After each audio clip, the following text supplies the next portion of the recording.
Então, assim, o altar da Assembleia de Deus é sujo, porque tem um pastor que encobriu o pecado da irmã Judite, com essa denúncia aqui do Ministério Público, com a permissão aqui, vou fazer igual o pessoal diz assim, lá no Templo Central, com a permissão do pastor.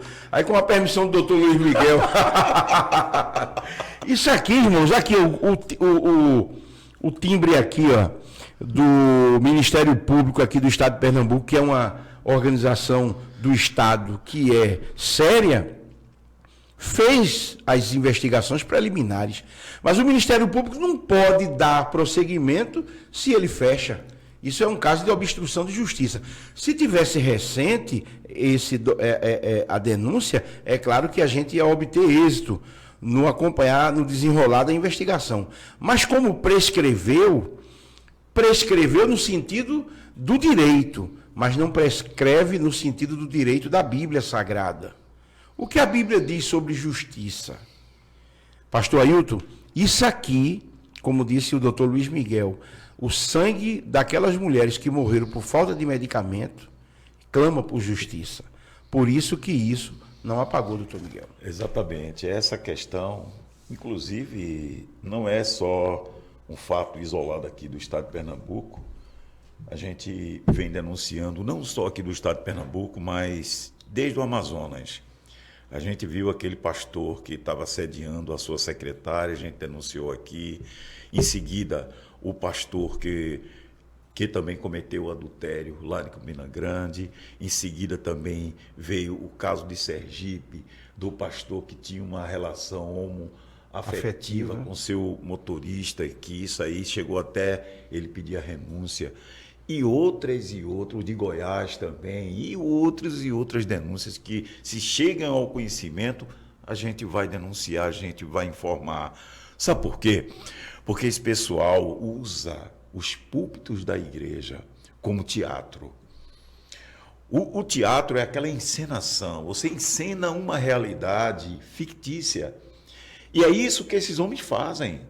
Esses homens, eles encenam lá aquela questão da santidade, começa a atacar os outros, começa a chamar as outras igrejas de igrejolas, de curral de rebeldes. Então, quando a gente vem fazendo essa análise de norte a sul do país, as grandes corrupções, as grandes mentiras estão nas Assembleias de Deus. Por incrível que pareça. A Assembleia de Deus hoje, eu posso dizer que é uma igreja que perdeu o seu objetivo, perdeu a sua essência. Hoje a gente vive com uma seita. Josué não, Emanuel. Hoje é uma seita. Hoje existe aquela figura do pastor presidente. Eu digo isso de norte a sul, não é só aqui em Pernambuco, não. E aquele pastor, ele comete vários absurdos e ninguém tem coragem nem de apontar. Porque se apontar, começa a ser perseguido, começa a sofrer represálias. Como aconteceu aqui no estado de Pernambuco, muitas pessoas sofreram represálias, saíram da igreja. Outros não aguentaram, ceifaram a própria vida, como tem relatos de presbíteros que ceifaram a própria vida. Veja a que ponto essa doutrina perdeu o sentido. Ficou uma doutrina de homens. Ele basicamente é o maioral, é o guru, é o Senhor Todo-Poderoso daquela instituição, e assim as pessoas rendem graças a eles. Não só o daqui, mas em todo o Brasil. Você veja aquela coisa patética, aquele escritório suntuoso lá de José Wellington. Ele não está nem conseguindo andar, Emanuel. Nem conseguindo andar, mas está ali, ó, com aquela riqueza, aquele ambiente suntuoso. É como se ele fosse um deus. E estão fazendo uma estátua dele, segundo comentários. Então, são situações dessa que faz com que você faça uma reflexão. Será que é de bom senso você contribuir para a manutenção desse império, desses impérios? Está entendendo, Manuel? Por quê? Só ocorre esse tipo de coisa por conta do poderio político e financeiro, porque esses homens são bilionários, eu não tenho medo de dizer não, são bilionários. Esses homens montaram verdadeiros impérios com o dinheiro dos dízimos, uma doutrina satânica. Essa doutrina do dízimo é satânica, Emanuel, porque ela foge completamente ao que Jesus pregou. Exatamente. Ela foge o princípio de que o dízimo é para pagar as despesas, a comunidade, se tiver alguém precisando, bora socorrer. Não, o dízimo hoje é para enriquecimento mesmo. E interessante, doutor Miguel, que a Bíblia fala em que roubais. O profeta Malaquias, ele, quando trata o assunto, porque doutor Miguel, ele aborda um assunto muito coerente com relação ao que diz a Bíblia, em que roubais. Aí Malaquias trata justamente nos dízimos e nas ofertas. E o dízimo, que você pode usar assim, mas o dízimo, irmão Emanuel, o dízimo é bíblico, está na Bíblia. Mas o fato de estar na palavra não significa dizer que ele tenha que ser colocado como é espalhado pelos pastores a nível de Brasil, com relação às ovelhas. Quando Malaquias trata o texto, ele trata com os líderes na época que estavam roubando. Ao invés de pegar o dinheiro e transformar em pão para dar para os pobres, eles estavam já naquele tempo, 420 aproximadamente antes de Cristo, roubando, tirando o dízimo para benefício próprio, doutor Miguel. Então, o que acontecia em Malaquias acontece hoje. Se você analise, você que gosta da Bíblia, principalmente os pentecostais, doutor Miguel, da Assembleia de Deus, os irmãos gostam de Bíblia. Irmão, comece a ler Malaquias capítulo 1, capítulo 2, até o último capítulo. Você vai perceber que quem estava roubando não eram as ovelhas, eram os pastores que estavam roubando. Eles estavam desrespeitando a Deus, eles estavam desonrando a Deus. E é o que a maioria dos pastores no Brasil, eles estão fazendo. Toda a nossa denúncia aqui não é baseada só na igreja de Recife.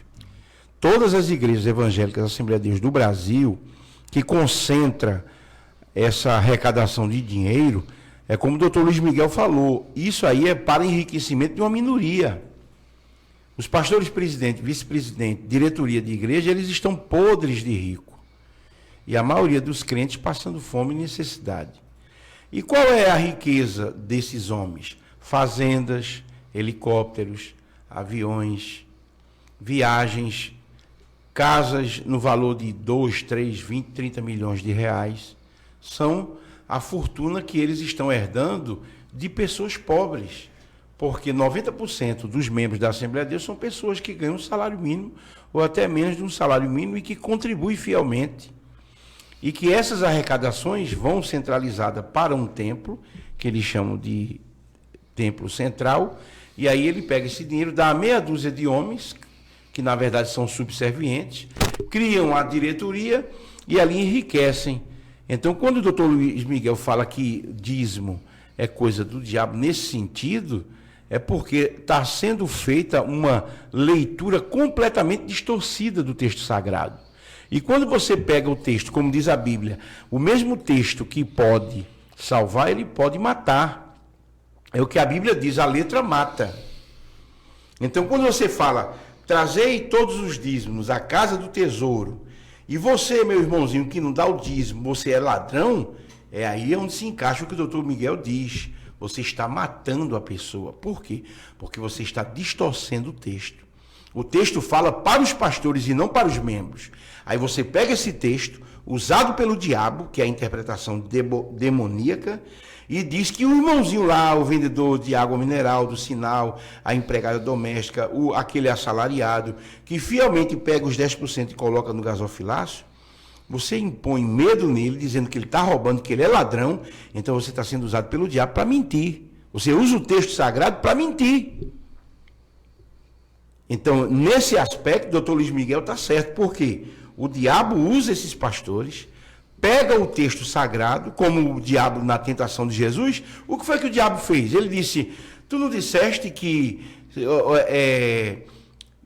tu podes transformar essas pedras em pão, Deus tem poder, claro, Jesus podia pedir ali naquele momento para transformar as pedras em pão.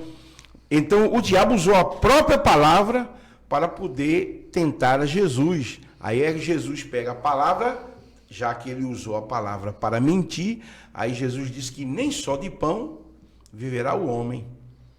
Então o diabo usa a Bíblia. Então os pastores usam o texto de Malaquias 3,10, que é usado pelo diabo, para entristecer muitos crentes. Tem crente passando fome e necessidade. É verdade. Porque pega o texto sagrado, quando o doutor Luiz Miguel diz, parece uma palavra pesada. Eita, o doutor Miguel está abaixo. Não, ele está apenas dizendo, aqui afirmando, que os líderes pegam o texto de Malaquias 3,10, usado pelo diabo para entristecer milhares de irmãos assembleanos, que são fiéis, doutor Miguel, que pega o dinheiro sagrado deles, que muitas vezes deixa de comprar até um alimento para dentro de casa para ajudar. Aí o que é que o pastor faz? Ao invés de pegar o dinheiro e transformar em pão e dar para os pobres, ele vai, como o Ailton fez, comprou um sítio lá em Aldeia. Comprou uma mansão lá em